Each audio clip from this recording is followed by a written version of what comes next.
India TV YouTube channel को subscribe करें और बेल आइकन दबाएं।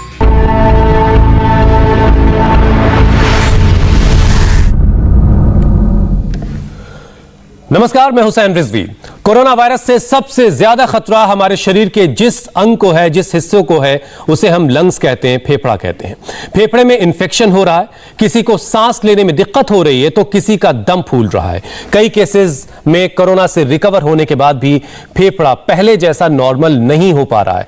फेफड़े को कैसे तंदुरुस्त रखें, कैसे लंग्स को इंफेक्शन से बचाएं, इन सारे सवालों का जवाब देने के लिए कोरोना कंट्रोल कॉन्फ्रेंस में हमारे साथ जुड़ चुके हैं देश के 3 बड़े डॉक्टर।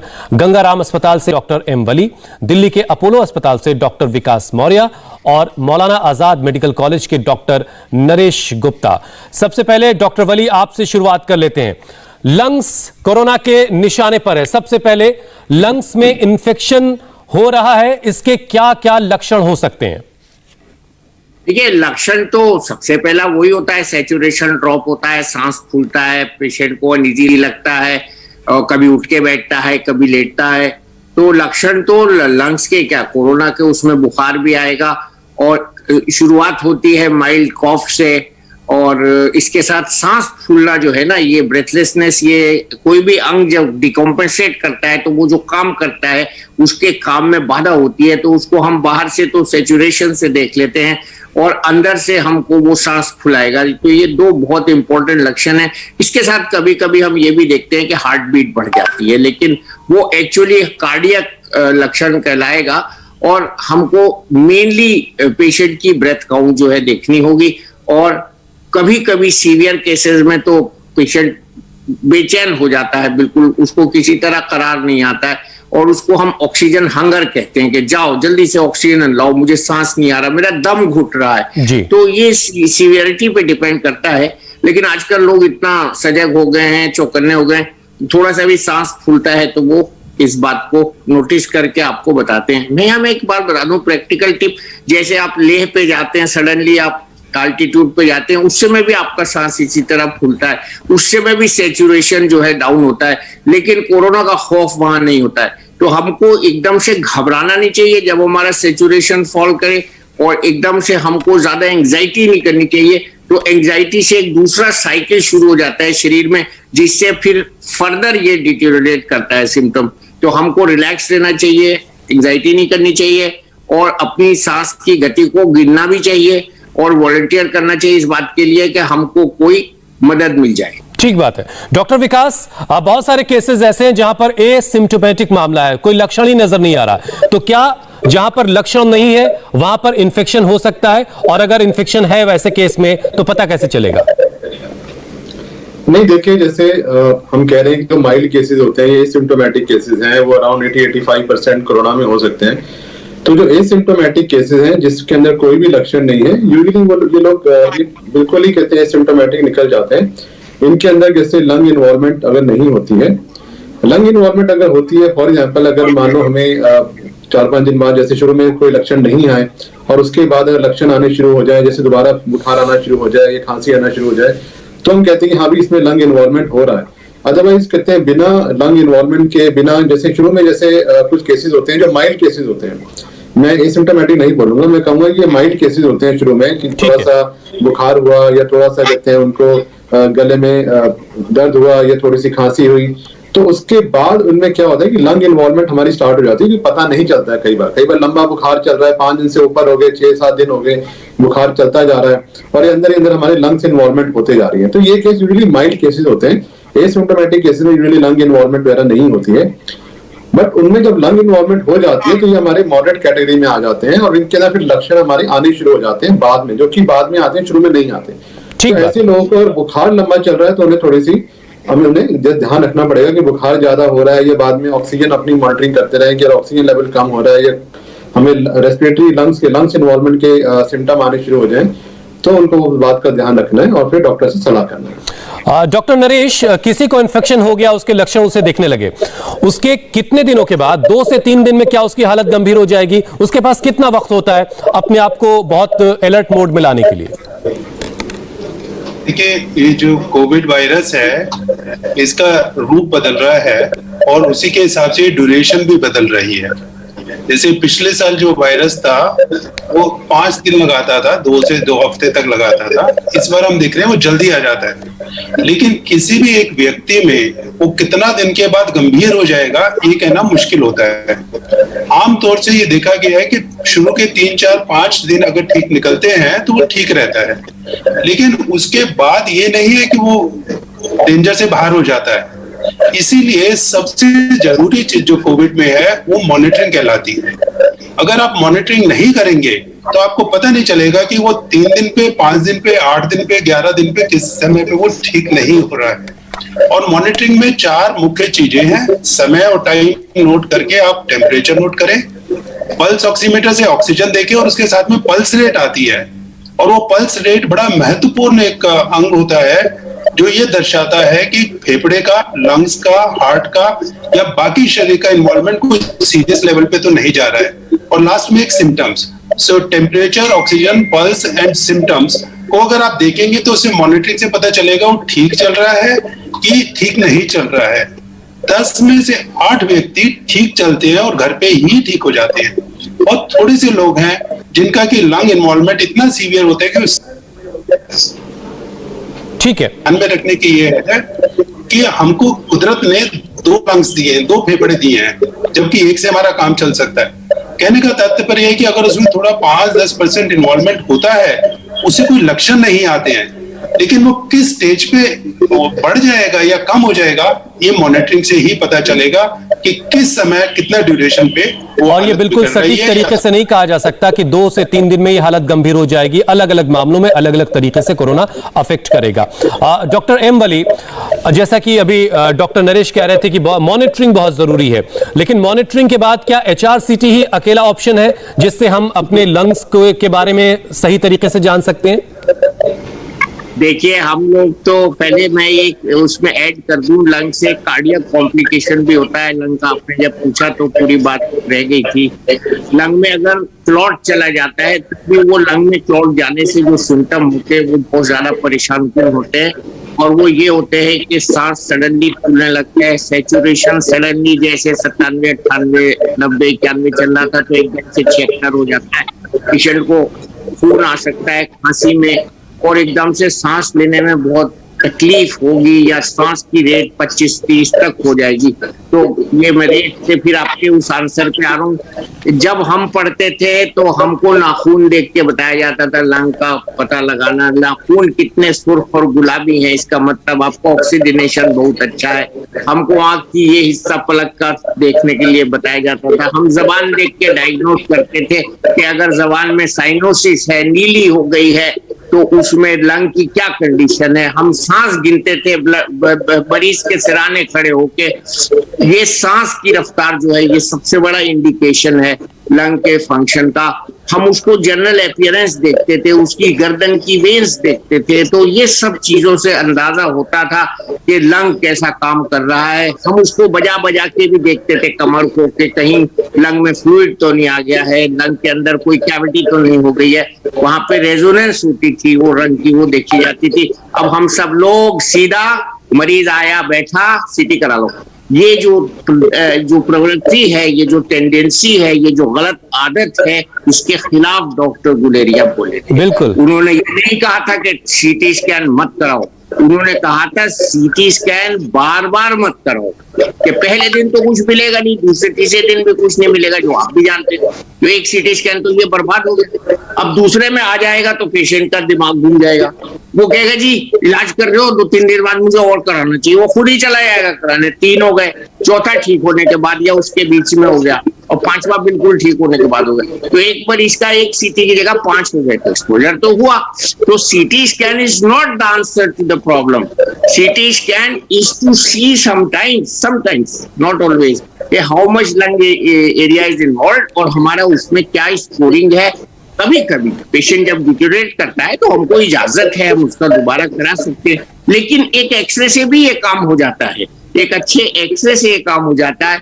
अगर हम पेशेंट के करीब जाना पसंद कर रहे हैं, दूर नहीं खड़े हैं उससे, तो थोड़ा सा पास जाना पड़ रहा है, तो हम आले से भी उसकी लंग की कंडीशन देख लेते हैं। हम उसकी जनरल जो इसमें सबसे बड़ा कोविड में जो है लुक ऑफ द पेशेंट वो बहुत इंपॉर्टेंट होता है।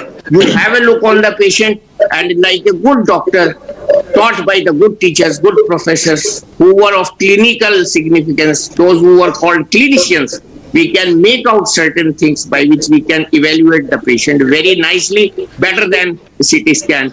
डॉक्टर वली, आपने बहुत सारे मेरे सवालों का जवाब एक साथ दे दिया है, क्योंकि मैं ये जानना चाह रहा था कि क्या HRCT और एक्सरे में कोई बहुत मेजर फर्क है। आपने बताया कि एक अच्छे एक्सरे से हम सब कुछ जान सकते हैं, और डॉक्टर गुलेरिया वाकई इस बात को कह चुके हैं कि कैंसर का खतरा उससे होता है।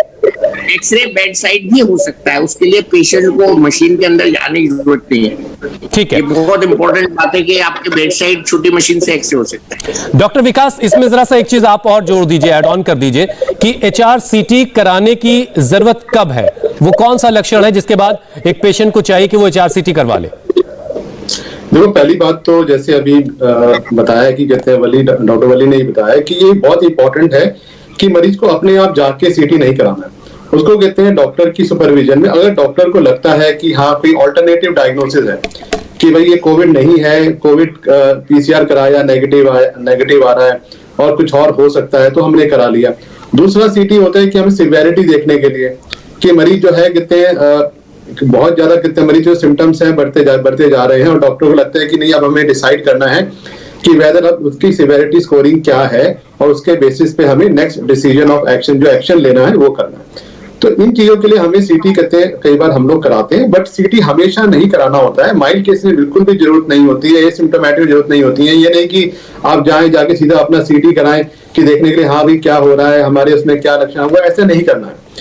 तो कब CT करना है ये इंपॉर्टेंट कहते हैं डिसीजन जो होता है ये डॉक्टर्स के ऊपर छोड़ देना चाहिए। आजकल जो प्रवृत्ति हो गई है कि हर कोई अपने आप ही जाके CT करा के डॉक्टर को फोन करता है कि सर मेरा CT स्कोर ये आ गया, बताओ मैंने क्या करना है।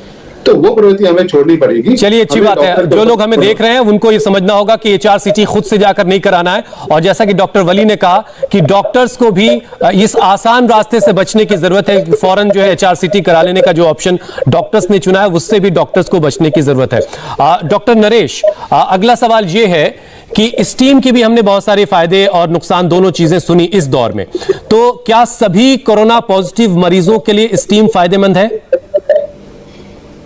देखिए, ये कहना एक ब्लैंकेट रूप में कि स्टीम सबको दे दीजिए और सब कोरोना के मरीज उससे फायदे हो जाएगा, इसमें मैं आपको ये बताना चाहूंगा स्टीम कोई नई चीज नहीं है। स्टीम जो है हमारी बत्ती में बहुत समय से इस्तेमाल होती है, और जब गर्म स्टीम जाती है कुछ लोगों को वो पसंद नहीं आती है, उससे खांसी आने लगती है, उससे उन्हें दिक्कत होने लगती है। स्टीम का मकसद वहां होता है जहां पे अंदर आपको लगता है कि कुछ बलगम फंसा हुआ है, आप उसको खोलना चाहते हैं या निकालना चाहते हैं। या दूसरा मकसद ये होता है कि जैसे पीछे गर्मी का मौसम था तो ड्राई एयर होती है, उसका थोड़ा ह्यूमिडिफाई करके दे दिया जाए, तो बेहतर तरीका होता है आप नेबुलाइजर भी दे दें। स्टीम आप दे दीजिए, स्टीम में आप कुछ डालना।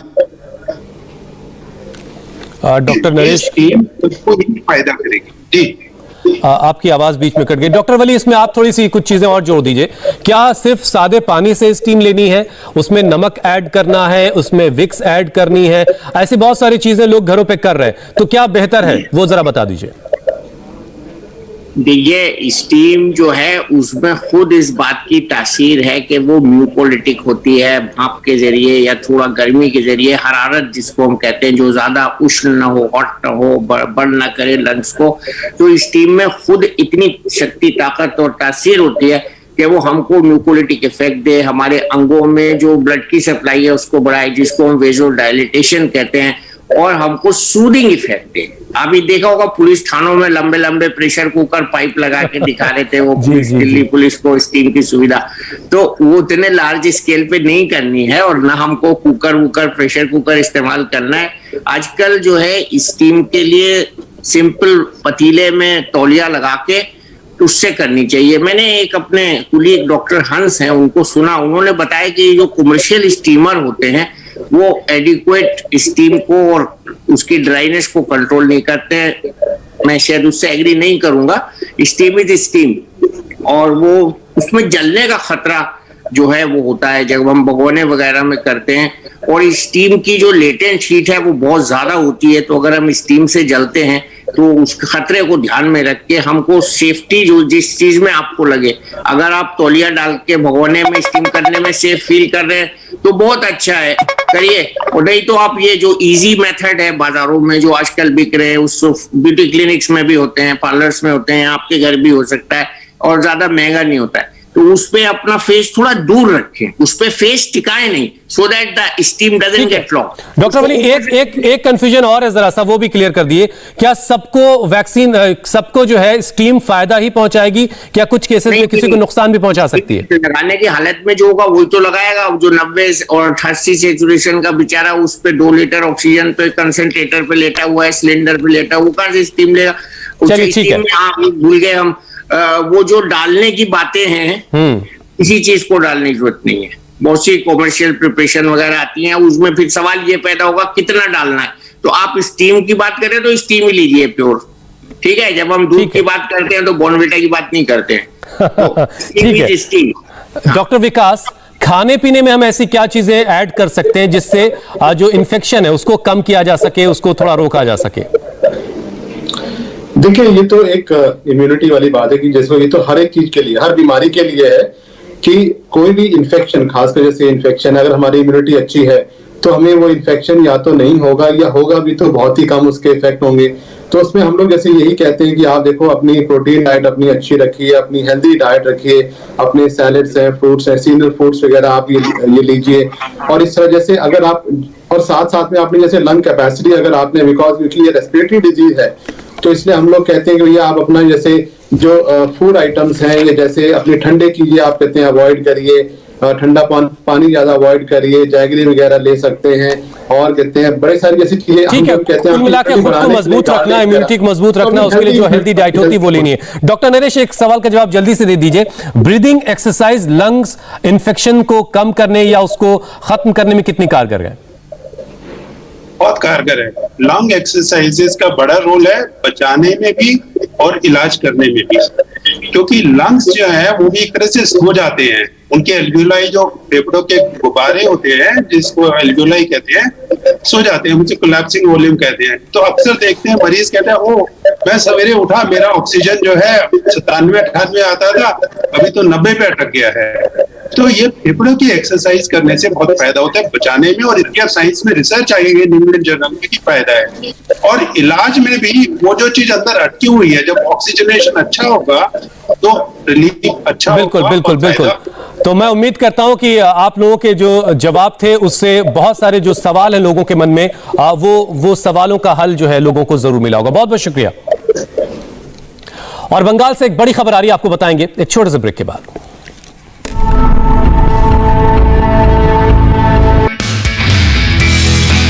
नमस्ते, मैं हूं मीनाक्षी जोशी। वीडियो और खबरों से अपडेट रहने के लिए India TV YouTube channel subscribe करें, बेल आइकन दबाना ना भूलें। जुड़े रहें इंडिया टीवी के साथ।